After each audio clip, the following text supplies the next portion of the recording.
Well, hello everyone. Welcome back to Radio Entrepreneurs. And my name is Jeffrey Davis, and we continue to stream daily stories of entrepreneurship, leadership, and how people are dealing with this economy in real time.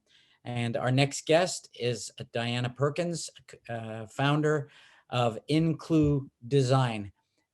Welcome. Thanks for having me. You're welcome. Tell us about IncluDesign. Yeah, IncluDesign is a product design firm that focuses on creating products that empower individuals with disabilities. We have a big percentage of the American population, about 26% actually of the global population has one form of disability or another, but they're largely overlooked by non-disabled designers. So I decided to start a design company that would help address that. Yeah, and give us a little more detail about what your service, what you're doing. Sure. Our first product is called the Lap Snap, and it's a collapsible carry-all originally designed for grocery shopping to help wheelchair users. And we just launched on Kickstarter a few weeks ago, and we hit our funding goal in just 1 week. So we will be actually able to produce those very soon. Wow. We're looking forward to. Sorry, go ahead.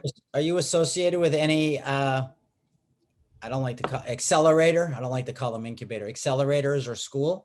Yes, so I graduated from Brown University in 2020. I got degrees in mechanical engineering and industrial design, and I participated in Brown's B-Lab Accelerator, and then I did Mass Challenge and the Social Enterprise Greenhouse's Impact Accelerator this summer. Oh, interesting. All good programs and helpful. So where do you see the business in the next 2 years? In the next 2 years, I'd like to come out with lots of different products for different disabilities. Our first product is focused on wheelchair users, but we're not exclusively building for that market. We have a couple of different other products in the works for different groups, and I'd like to start being able to partner with other companies who maybe are more established but don't know how to go about making their products accessible. Interesting. And let's get a little bit rewind, and let's go back to your own background, how you got into this, who are you? Sure. So I originally got interested in product design for disabled populations by working with the American Printing House for the Blind in Louisville, Kentucky. They're the largest producer of Braille books and educational aids for blind and visually impaired children. And I worked there as an engineering intern after my freshman year of college, and it was the best internship I ever did. And so when I decided that I wanted to do my capstone project, I went back and I said, they make thousands of products. Surely they've got something that needs redesigning. And so I worked with them, and then I ended up taking a class at Brown on the history of disability justice, which really just cemented for me that this was something that I wanted to dedicate my life to doing. That's pretty exciting. And what was I going to say? Is there anyone else in the business with you today? Yeah, so I had a couple of original co-founders who have since moved to the board, and they had, other jobs that they had to do. But I have a bunch of great volunteers and interns that have been helping me out. Liza Goldstone, Ishan Gajir, and Michaela Tinnis are some of the biggest helpers in my business that help me with everything from customer interviews to manufacturing to social media. I'm sure with most startups, everybody does a little bit of everything. So we definitely have that going on at Inclu.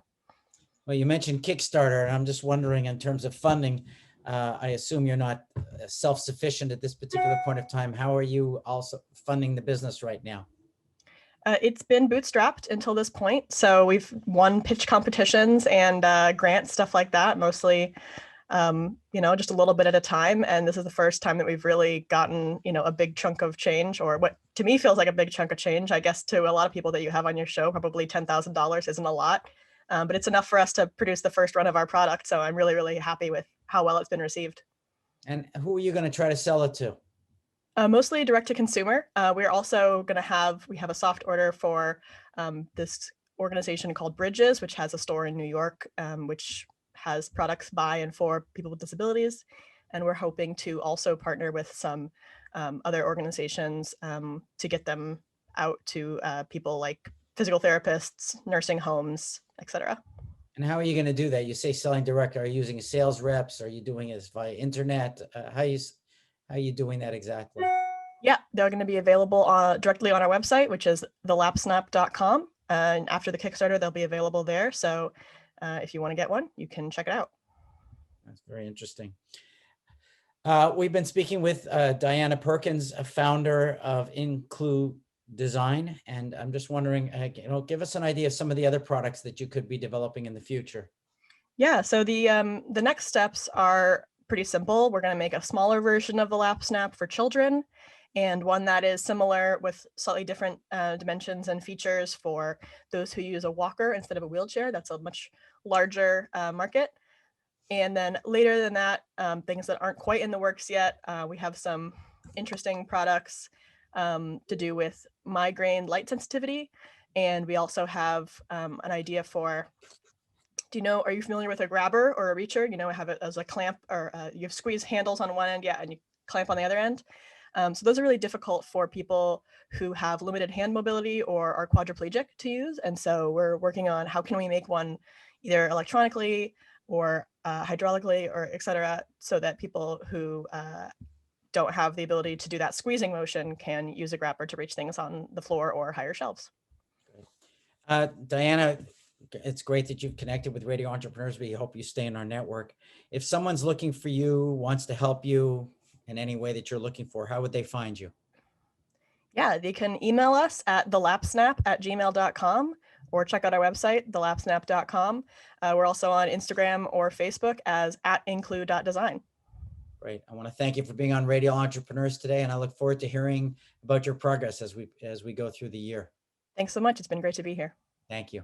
Remind everybody, this is Radio Entrepreneurs. My name is Jeffrey Davis, and we can also be found on our website, radioentrepreneurs.com, plus all the social links like LinkedIn, Spotify, Facebook, Twitter, Instagram, YouTube, iTunes, Google Podcasts, and Stitcher.